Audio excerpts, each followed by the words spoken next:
macan putih Iya, gitu iya. dan lain-lain.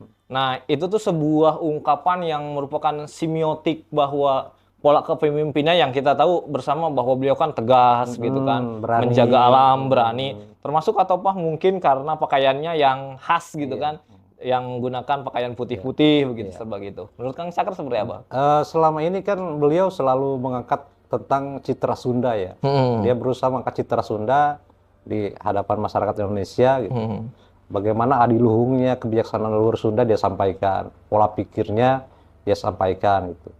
Jadi terus dia seringkali juga mengungkit tentang kejayaan Siliwangi kan. Karena kita memang sadar bahwa Sunda itu terkenal jayanya itu oleh masyarakat luas itu dengan nama Prabu Siliwangi kan gitu.